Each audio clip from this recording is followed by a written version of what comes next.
저는 참 가을이라는 계절을 특별히 좋아하는데요. 하나님께서 우리에게 주신 모든 계절들이 다 매력이 있고 참 아름답지만 특히 아침 저녁으로 이 바람이 선선해지는 가을이 되면 마음이 더 설레는 것 같습니다. 아름다운 계절의 이 아름다운 교정에서 이 말씀을 배우고 깊이 묵상하며 누리는 것만큼 또 기쁘고 감사한 일이 어디에 있을까요? 사랑하는 우리 학우들에게도 이러한 기쁨과 감사가 우리의 일상 가운데 넘쳐나기를 축복하고요. 오늘도 그러한 말씀의 은혜를 함께 누리고자 합니다. 오늘 여러분과 함께 신명기 말씀을 나누고자 하는데요. 신명기 하니까 많은 사람들이 신의 명령을 기록한 이야기구나 라고 생각할 수 있죠. 하지만 우리 모두 잘 알듯이 여기에 신은 그러한 신을 나타내는 한자어가 아닙니다. 신명기는 거듭 신자에 명령할 명자를 사용해서 거듭된 명령, 거듭된 말씀의 이야기라는 뜻이죠. 영어로 신명기를 뭐라고 합니까? 영어 성경 이 책 제목 중에 가장 어려운, 외우기도 어렵고 발음하기도 어려운, 그죠? 바로 듀로노노미라고 합니다. 함께 해볼까요? 듀로노노미. 네, 감사합니다. 영어로 듀얼, 헬라어로 듀테로스, 곧 이 거듭되다, 이 반복되다라는 의미와 영어로 놈, 헬라어로 노모스, 이 표준, 법이라는 의미가 합쳐져서 역시 반복된 명령이라는 의미를 갖고 있습니다. 이처럼 신명기는 하나님의 명령, 하나님의 율법에 대해서 말하고 있는 책입니다. 특별히 이스라엘 백성이 출애굽하여서 먼저 시내산에서 하나님의 명령을, 이 율법을 받은 이후에 40년 동안 광야에서 이렇게 광야 생활을 마치고 처음 출애굽을 했던 이스라엘의 1세대는 다 죽었죠. 그리고 이후에 이제 요단강을 건너 하나님의 이 약속의 땅에 들어가 이 하나님의 나라를 이루어야 할 이 이스라엘의 새로운 세대를 향해서 모세가 다시 한번 이 하나님의 율법을 이 2세대들에게 반복해서 가르쳐준 책이 바로 신명기인 것이죠. 신명기를 보면 실제로 신명기 1장부터 5장까지 이처럼 하나님께서 이 1세대 이스라엘 백성에게 주셨던 그 율법과 명령과 규례를 이스라엘 2세대들에게 들려주십니다. 오늘 우리가 읽었던 신명기 5장에도 역시 하나님의 율법에 대해서 이야기하고 있는데요. 특별히 신명기 5장에는 하나님의 율법의 핵심, 바로 이 10계명 말씀이 출애굽기 20장에 등장했던 이후로 다시 등장하는 것을 우리가 볼 수 있습니다. 그리고 이후로 마지막 30장까지 쭉 이스라엘 백성이 약속의 땅, 가나안 땅에서 지켜야 할 하나님의 명령과 이 율법에 대한 내용이 신명기에 쭉 이어지게 되죠. 자, 이처럼 신명기는 하나님의 법, 하나님의 율법에 대한 이야기를 하고 있는데요. 근데 여러분, 이 법, 율법 하면 여러분은 처음 마음속에 어떤 생각과 느낌이 드십니까? 법이라고 하면 몇 가지 연관되어 떠오르는 어떤 느낌이나 생각들이 있지 않습니까? 우선 법은 강제성을 띱니다. 법은 그것을 지켜야 한다, 지켜야만 한다라는 강제성을 갖고 있죠. 따라서 마치 이 소에게 씌워진 굴레와 같이 뭔가 부담이 되고 또 버겁고 자유를 제한당한다는 그런 느낌이 있습니다. 또 하나 우리가 법하면 떠오르는 이 생각은 바로 상과 벌입니다. 법을 어기면 당연히 그에 보응하는 벌이 주어져야 한다고 생각하죠. 반면에 법을 잘 지키면 이에 마땅한 어떤 보상이 기대가 됩니다. 따라서 우리는 법에 대해서 어느 정도 우리가 이 자유를 희생해서 그것을 지키면 거기에 대해 마땅한 어떤 보상이 주어지기를 기대하게 되고, 반대로 내 마음대로 행하기 위해 그것을 어기게 되면 거기에 보응하는 어떤 벌이 주어진다고 생각을 하죠. 이러한 법에 대한 우리의 일반적인 인식이 사실 세상의 여러 일들을 대할 때 자연스럽게 드러나곤 합니다. 여러분, 뉴스에서 우리가 종종 보는 것처럼 위정자들이 이 법을 무시하고 법 위에서 개인의 사욕을 채우려 할 때에 여러분 어떤 느낌이 듭니까? 그것만큼 또 국민들의 이 엄청난 분노를 표출시키는 사건이 또 없지 않습니까? 우후죽순 일어나서 성토를 하게 되죠. 근데 왜 이렇게 화가 나는 걸까요? 우리는 주어진 법을 따라서 희생하며 어렵게 살아가는데 거기에 마땅한 보상이 주어지지 않는 것 같고, 오히려 그 법을 무시하는 자들이 마땅한 벌을 받기는커녕 오히려 법 위에서 사욕을 챙기려고 하니 분노가 나는 것이죠. 비슷한 경우들이 참 많습니다. 또 어떤 사람은 입시라는 이 제도 아래에서 죽어라고 희생하고 공부했음에도 원하는 학교에 못 들어갔는데, 어떤 사람은 법 위에서 자기 마음대로 법을 바꿔가며 아무런 희생도 노력도 없이 내가 원했던 그 학교에 들어갈 때에 우리 분노하게 됩니다. 또 어떤 사람은 몇십 년 동안 꼬박꼬박 이 세금을 내며 열심히 죽으라고 일해도 내 집 하나 마련하기가 힘이 든데, 어떤 사람은 법 위에서 내가 낸 그 세금들을 유용해서 아니면 법을 이리저리 이용해서 자기의 재산을 어마어마하게 불리는 모습을 볼 때에 또 분노하게 되죠. 이러한 모든 일들이 다 이 법과 규칙에 대한 암묵적인 우리의 전제, 무엇입니까?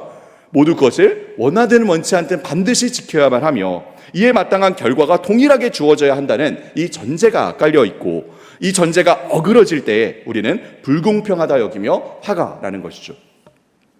심지어 우리는 이러한 의식이 사회 속에 살아가며 형성되기 이전에 있는 우리 어린아이들에게서도 나타나는 모습을 보게 됩니다. 우리 아이들에게도 자연스럽게 법에 대한 이런 인식이 나타나곤 하죠. 제가 딸 아이에게 예림아, 너 방 어지른 거 깨끗하게 치워라 라고 하면 아이가 이렇게 이야기를 합니다. 치우면?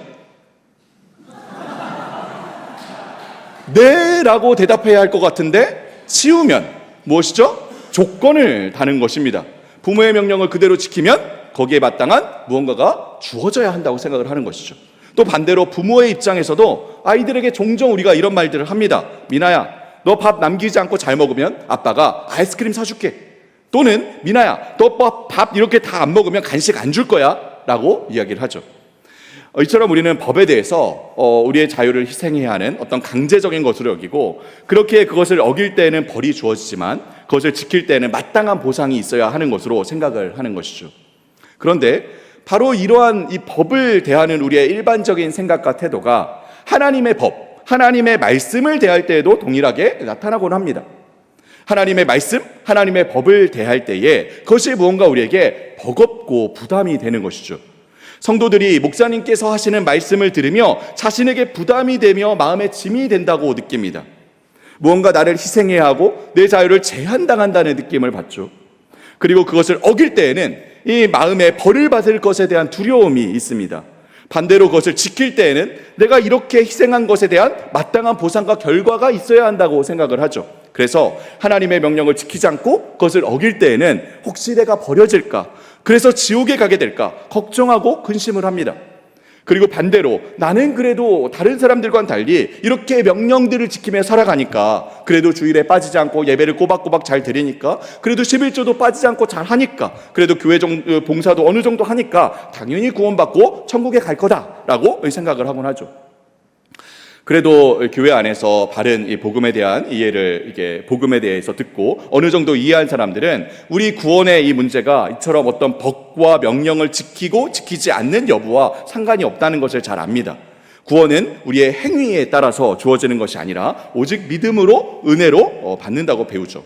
그럼에도 여전히 많은 성도들은 적어도 구원의 문제와는 상관이 없을지라도 그래도 하나님의 말씀을 잘 지키고 살면 복을 받지만, 그렇지 않으면 벌을 받을 거라는 민식을 갖고 살아갑니다. 그래서 여전히 하나님의 명령에 대해서는 무겁고 버거운 것, 지키지 않으면 굉장히 찜찜하고 짐이 되는 것으로 여기죠. 또 그럼에도 그것을 지키고 따르면 그에 마땅한 보상과 결과들, 그것이 건강이든 부든 자녀의 성공이든 내가 하는 일의 성공이나 형통함이든 이런 어떤 보상과 결과가 주어져야 한다라고 생각을 하죠. 그런데 오늘 말씀에서 우리는 하나님의 이 말씀과 하나님의 법 앞에 전혀 다른 마음으로 서 있는 한 무리의 모습을 보게 됩니다. 바로 이스라엘 백성이죠.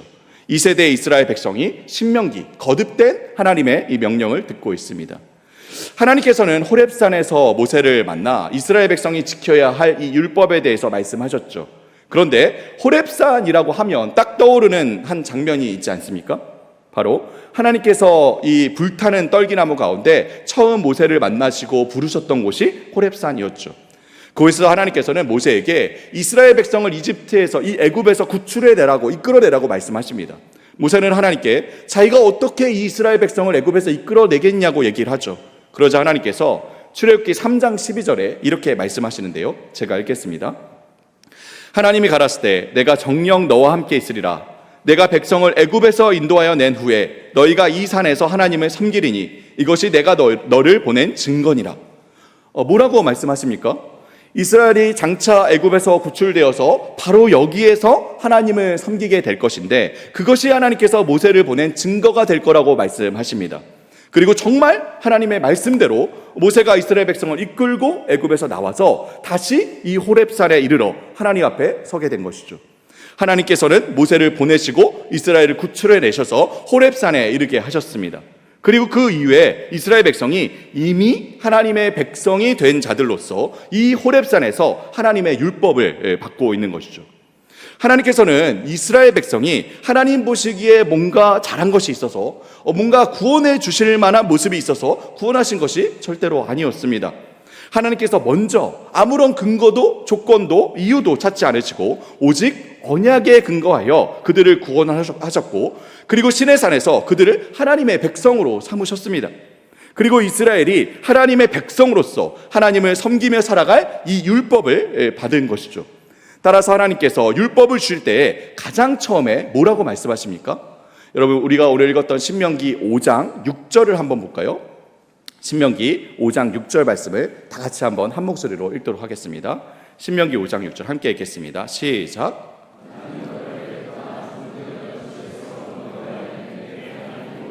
네, 바로 그것. 하나님께서 그들을 먼저 구원하시고 구출해 내신 것이 우선되었다는 것입니다. 또 역시 아무런 조건 없이 그들을 하나님의 백성으로 삼으신 것이 우선되었다는 것이죠. 이 계명을 지키면 구원해주고 계명을 지키지 않으면 구원해주지 않는다. 이 계명을 지키면 백성으로 세우고 그렇지 않으면 세우지 않겠다는 것이 아니라 어떠한 조건 없이 하나님께서 먼저 그들을 구원하셨고 하나님의 백성 이스라엘로 삼으셨다는 것입니다. 그리고 나서 이 하나님의 백성들을 향해 하나님의 법, 이 율법이 주어지고 있는 것이죠. 그런데 하나님께서는 나아가 이 율법을 어디에서 지키는 것이라고 말씀하십니까? 여러분, 우리가 오늘 읽지는 않았지만 신명기 5장 31절 말씀 함께 볼까요? 5장 31절 다 같이 한번 읽도록 하겠습니다. 신명기 5장 31절 읽겠습니다. 시작. 내가 모든 명령과 규례와 법도를 내게 이르리니 너는 그것을 그들에게 가르쳐서 내가 그들에게 기업으로 주는 땅에서. 네. 하나님께서 모든 명령과 규례와 법도를 어디에서 지키라고 하시죠? 어디에서요? 그렇죠. 그들에게 줄 그 기업, 이 약속의 땅, 젖과 꿀이 흐르는 그 가나안 땅에서 일을 행하라고 하십니다. 역시 이 명령을 지키면 그 땅을 주고 명령을 지키지 않으면 그 땅을 주지 않겠다가 아니라는 것이죠. 마찬가지로 어떤 조건과 원인과 이유를 따지지 않으시고 하나님께서 그 땅을 주실 것이고 바로 그 땅에서 하나님의 명령과 규례와 율법을 지키며 살아가라고 하시는 것입니다. 곧 이 율법이, 하나님의 법이 그들이 구원을 받고 하나님의 이 나라를 이루는 조건이나 원인이 아니라는 것이죠. 하나님께서 먼저 구원을 주시고 은혜를 주시고 복을 주셨고 율법은 그 구원을, 은혜를, 복을 입은 자들이 하나님 나라의 이 하나님의 백성이 되어 마땅히 지키며 살아가는 질서라는 것입니다. 왜 당연히 마땅히 이 율법을 지켜야 할까요? 그것이 그들의 정체성이 되었기 때문입니다. 그들은 이스라엘입니다. 그들은 하나님을 그들의 왕으로 섬기는 하나님의 백성이 되었습니다. 그들이 가나안 땅에 이르러 이룰 나라는 하나님께서 다스리시고 통치하시는 하나님 나라입니다. 따라서 하나님의 법을 알고 그 법 안에 거하며 그 법을 지키고 순종하는 것이 마땅한 것이죠. 그것이 무언가를 얻어내기 위한 수단과 방법으로서가 아니라 그것 자체가 그들의 정체성이고 그것 자체가 그들 자신이기에 하나님의 말씀, 하나님 법을 당연히 듣고 순종하며 지켜야 하는 것입니다. 그때에 그 질서 안에 거할 때에 또한 하나님 나라 백성으로서 그 나라의 왕이신 하나님께서 베푸시는 풍성한 복과 그분의 돌보심과 보호하심과 은혜가 하나님 안에 자연스럽게 주어지게 되는 것이죠. 따라서 하나님의 법, 율법은 흔히 우리가 법을 대하는 것처럼 어떠한 부담이나 짐으로 여겨지는 것이 아니었습니다. 또 무언가 보상을 바라서 혹은 형벌을 받을까 봐 두려워서 그것을 지키는 것도 아니었죠. 물론 하나님께서는 이 질서 안에 거할 때에 혹은 이 질서 밖으로 벗어날 때에 임하게 될 복과 저주에 대해 말씀하십니다. 하지만 그것이 이들이 이 법을 지키는 동의는 아니었다는 것입니다. 법을 이와 같이 부담으로, 짐으로, 두려움으로 대하는 근본적인 이유와 원인은 철저하게 내가 그 마음의 중심에 있기 때문입니다. 나와 하나님의 법 사이의 중심이 나에게 있기 때문에 그 법을 지키기 위해 내가 희생해야 하고 내 자유가 제한되는 것으로 느끼며 그것이 버겁고 부담이 되고 짐이 됩니다. 나와 하나님 사이에, 이 하나님의 법 사이의 중심이 여전히 나에게 있기 때문에 그것을 지키면 내가 마땅한 보상을 받아야 하고, 또 그것을 지키지 않으면 형벌을 당할까 두려워하는 것이죠. 그 모든 하나님의 법을 대하는 생각과 자세와 태도가 다 내가 중심에 있기 때문에 생기는 결과물들입니다. 하지만 그의 정체성이 하나님의 백성이 된 사람, 그 중심이, 그 주권이 내가 아닌 하나님에게로 향해 있는 사람은 전혀 다르게 하나님의 법을 보게 됩니다. 하나님께서 먼저 구원하셨고 하나님의 백성으로 삼으셨습니다. 나는 하나님 안에 거하고 하나님의 통치 안에 거하는 하나님의 백성이며 하나님께서 나의 왕이 되십니다. 그렇기에 왕이신 하나님의 말씀을 듣고 그 하나님께서 이르시는 것을 행하는 것은 결코 짐이나 버거운 것이 아닌 그 자체가 나에게 엄청난 복과 은혜입니다. 애굽의 종살이에서 구원해내시고 그분의 백성으로 삼으신 것이 엄청난 복입니다. 온 세상을 만드시고 다스리시는 그분이 먼저 나를 구원하셔서 하나님 나라 백성으로 삼으신 것이 복이죠. 마찬가지로 그분의 말씀을 들을 수 있는 것도 복이고 그분의 뜻을 알 수 있는 것도 복이며 그분의 말씀에 따를 수 있는 것도 엄청난 복입니다. 그 계명, 하나님의 율법 자체가 나에게 주어질 수 있는 것이 어마어마한 복입니다. 그 법은 내가 하나님 안에 거하고 하나님의 통치 안에 거한다는 것을 의미하기 때문입니다. 법이 아직도 여전히 부담이고 짐인 것은 여전히 모르는 것이죠. 그것을 행해서 뭔가 내가 원하는 것을 얻어내려 하는 것은, 혹은 그것을 행하지 않아 벌받을 것이 두려운 것은 마땅히 하나님께 주권을 둔 하나님의 백성임에도 여전히 그 마음의 중심이 나 자신에게 있기 때문인 것입니다. 오늘 말씀에서 하나님의 법 앞에 선 이스라엘 백성은 이렇게 고백을 하는데요. 여러분 5장 24절을 한번 읽어볼까요? 오늘 말씀 신명기 5장 24절입니다. 함께 읽겠습니다. 시작.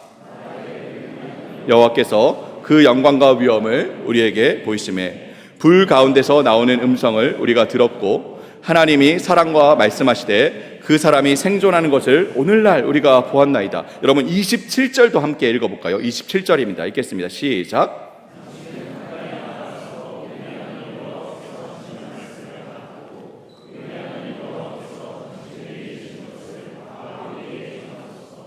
우리가 듣고 행하겠나이다 하였느니라. 무엇입니까?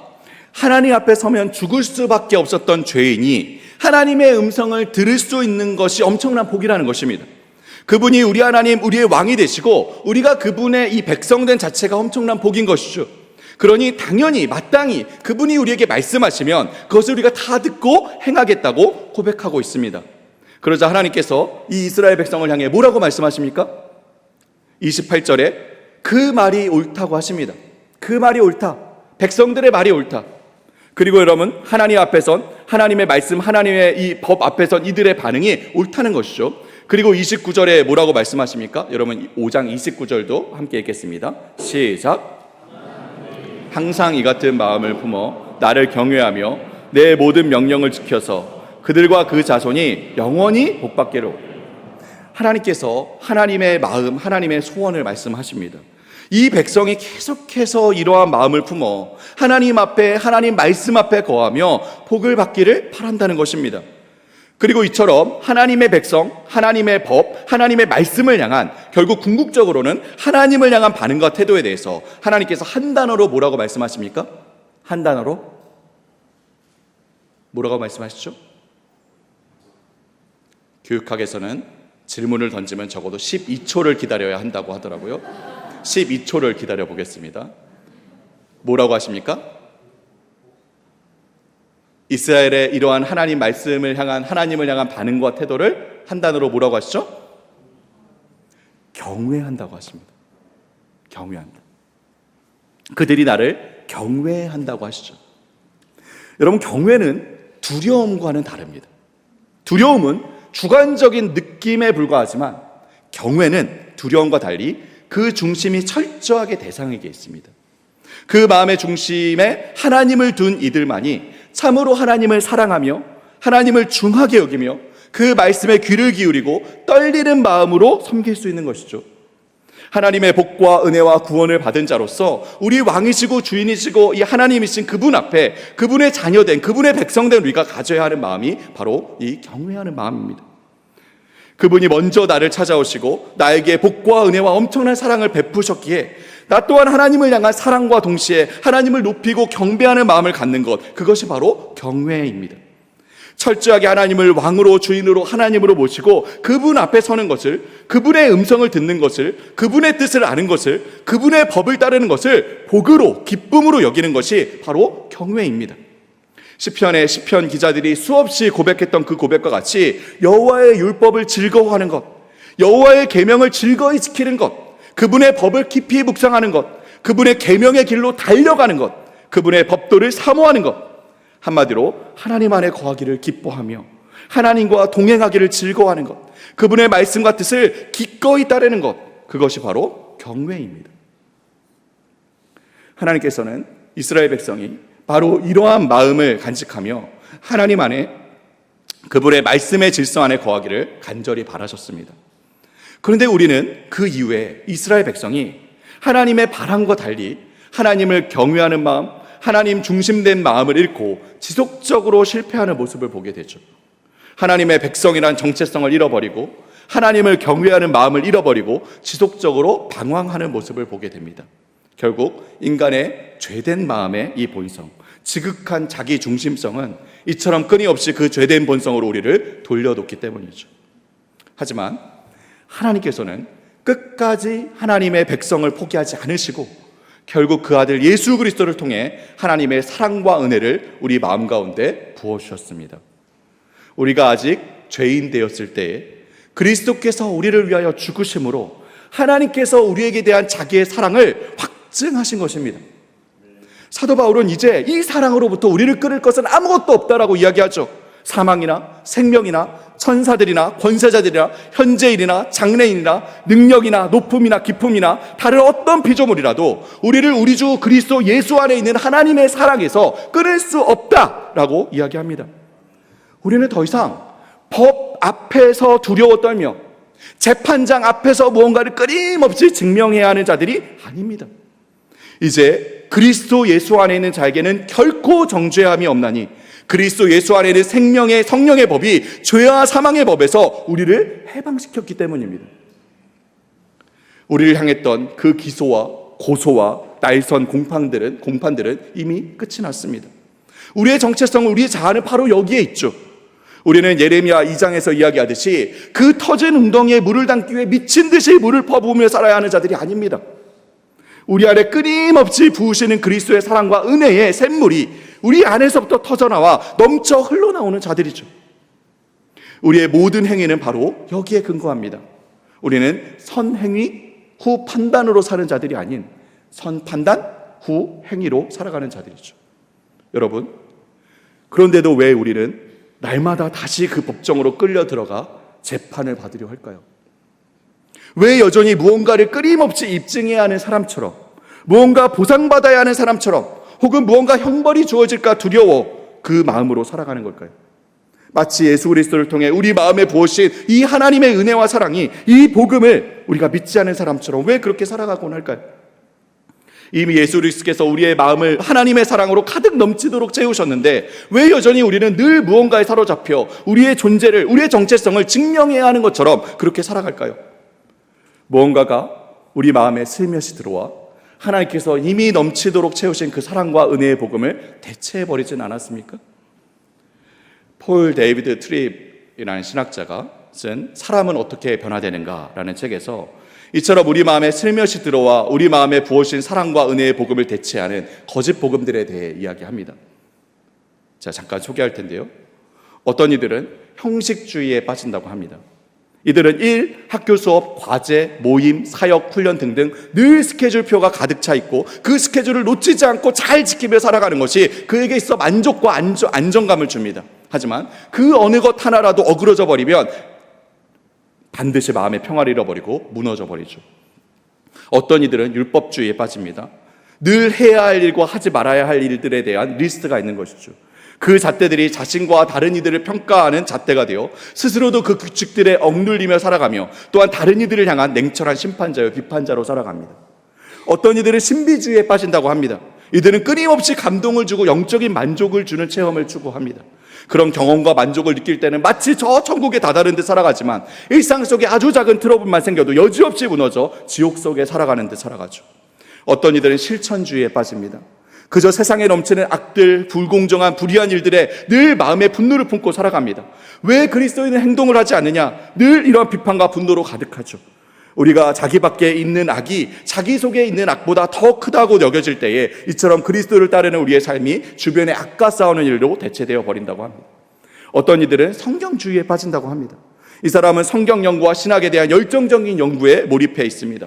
성경을 사랑하며 신학을 연구한 일이 얼마나 좋은 일입니까?